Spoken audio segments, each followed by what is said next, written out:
Hello everyone, welcome to Guidely. कैसे हैं आप सब? आई होप आप लोग अच्छे होंगे। नवंबर एग्जाम्स की प्रिपरेशन आप लोगों की काफी अच्छी तरीके से चल भी रही होगी। तो आज मैं आप लोगों से बात करने आई हूँ regarding why JAIIB is crucial for every bankers. अब बहुत सारे ऐसे बैंकर्स हैं जिनके दिमाग में ये सवाल जरूर आता है कि क्यों हमारे लिए जैब इतना ज्यादा इंपॉर्टेंट है, क्यों हमें जैब एग्जाम्स को देना चाहिए। या जो बिल्कुल ही फ्रेशर्स हैं, जिनको इनके बेनिफिट्स के बारे में नहीं पता है, उनको हमेशा ये डाउट रहता है कि देना ही क्यों है।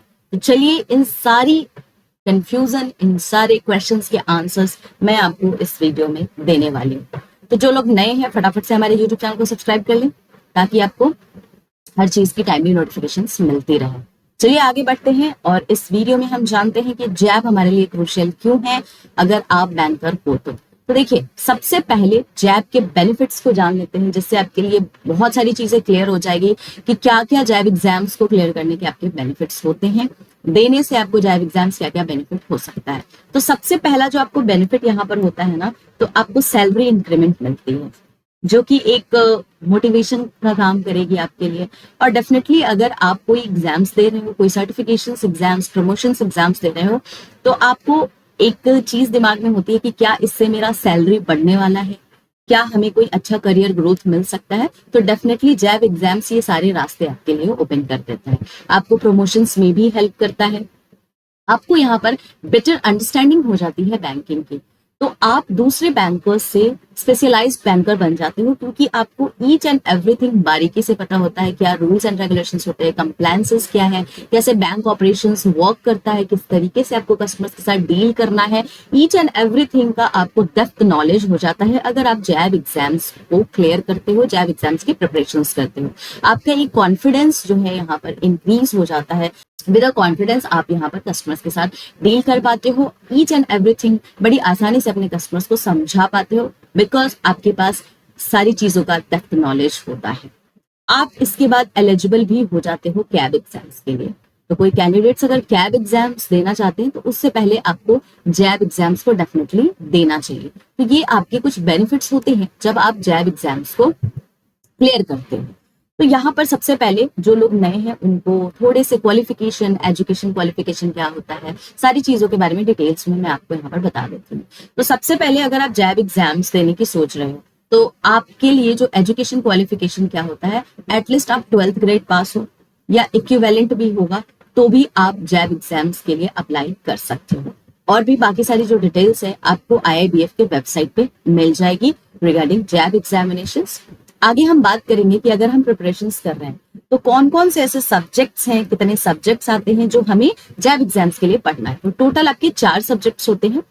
Indian economy and Indian financial system, जिसको IE एंड IFS के नाम से आप जानते हो। PPB, principles and practices of banking जिसको बोलते हो। Accounting and financial management for bankers, AFM हो गया। And retail banking and wealth management, RBWM। तो ये आपके 4 कंपोनेंट्स है जो आपके एग्जाम्स में पूछे जाते हैं। ये आपका स्टैंडर्ड मैकमिलन का बुक है। अगर कोई प्रिपरेशंस कर रहे हैं तो उनको अगर बेस मान के चलना है कि कौन से बुक को मुझे बेस रखना चाहिए, तो ये आपके मैकमिलन के बुक्स हैं जिसको आपको बेस लेकर के चलना है। इसी से एग्जाम्स की आपको प्रिपरेशंस करनी है। कुछ पासिंग क्राइटेरिया की बात कर लेते हैं। तो अगर आप फर्स्ट अटेम्प्ट में पेपर दे रहे हो तो पहली बार आपका अगर पेपर है तो ईच कंपोनेंट में अगर आप 45 मार्क्स भी ले आते हो और एग्रीगेट आपका 50% बन जाता है, पर सब्जेक्ट आपका 100 मार्क्स का होता है, तो टोटल कितने हो जाएंगे? 400 का 50% निकालेंगे तो 200। तो अगर फर्स्ट अटेम्प्ट में आप पेपर दे रहे हो और आपके 200 मार्क्स एग्रीगेट बन के आ रहे हैं चारों सब्जेक्ट्स को मिला करके, तो आप जैब क्वालिफाई हो। दूसरा, अगर आपका सेकंड, थर्ड, फोर्थ अटेम्प्ट है तो आपके लिए यहाँ पर मैंडेटरी है कि मिनिमम तो आपको 50 मार्क्स लाने हैं। अगर किसी ऐसे सब्जेक्ट्स में 49 मार्क्स आ जाते हैं तो उस पर्टिकुलर सब्जेक्ट का आपको नेक्स्ट टाइम पेपर देना पड़ेगा। सबसे बेस्ट बात आपको जैब एग्जाम्स की क्या है कि आपको अगर कोई भी एक कंपोनेंट में अच्छे मार्क्स नहीं आते हैं और आप जैब एग्जाम्स को क्लियर नहीं करते हो तो आपको चारों कंपोनेंट वापस से देने की जरूरत नहीं है। उसी पर्टिकुलर कंपोनेंट का आप पेपर नेक्स्ट आपका जो साइकिल आएगा उसमें आप देते हो। 2 बार आपका जैब एग्जाम्स पेपर लेता है साल में। एक आपका मई जून साइकिल होता है और एक आपका अक्टूबर नवंबर साइकिल होता है। तो अगर आप पहली बार पेपर दे रहे हो, मई जून का साइकिल है और आपको एग्रीगेट 200 बन रहे हैं, ठीक है, तो आप जैब क्वालिफाई हो।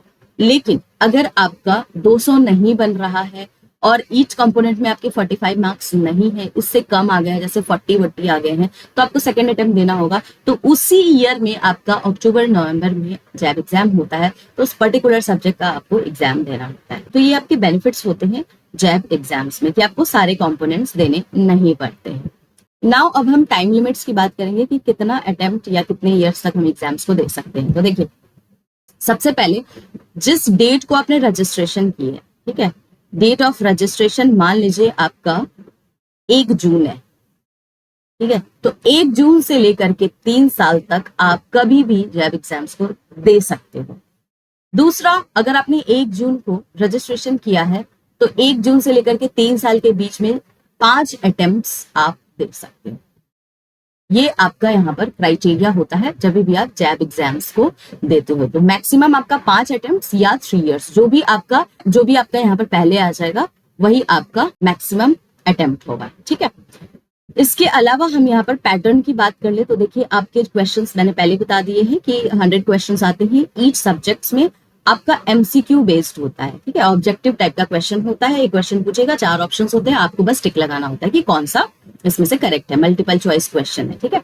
एग्जामिनेशन मोड की बात करें तो ऑनलाइन इसका पेपर होता है। और one of the best thing क्या है जैब एग्जाम्स की, तो अभी तक इसमें कोई भी नेगेटिव मार्किंग नहीं है अगर आप कोई भी क्वेश्चंस के आंसर्स को गलत करते हो। जो डेफिनेटली जो लोग भी सोच रहे हैं कि जैब एग्जाम्स को देने की, वो दे सकते हैं, क्योंकि आपके देखिए यहाँ पर कोई नेगेटिव मार्किंग नहीं है। आपको बैंक्स के ज्यादा नॉलेज हो जाएंगे, आपकी सैलरी इंक्रीमेंट हो जाएगी, करियर ग्रोथ में हेल्प करेगा, और इससे बेहतर और क्या हो सकता है गाइस।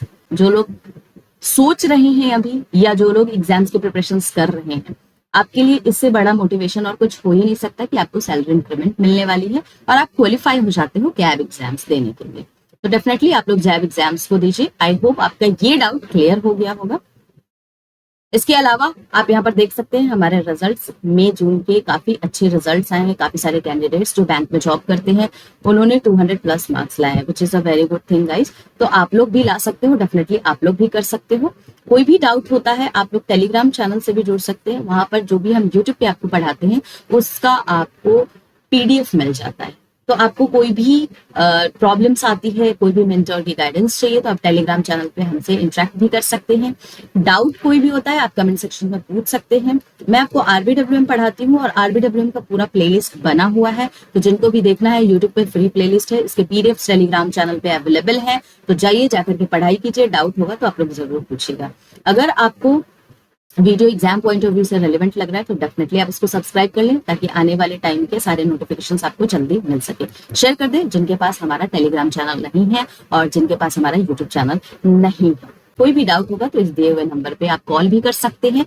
हमारा पेड बैच भी चल रहा है गाइस, तो किन्हीं को अगर पेड बैच लेना है तो आप डेफिनेटली इनरोल कर लें, ताकि आप वहां पे डिटेल में सारी चीजों को पढ़ सकें। तो चलिए मिलते हैं हम लोग नेक्स्ट वीडियो में नेक्स्ट अपडेट के साथ।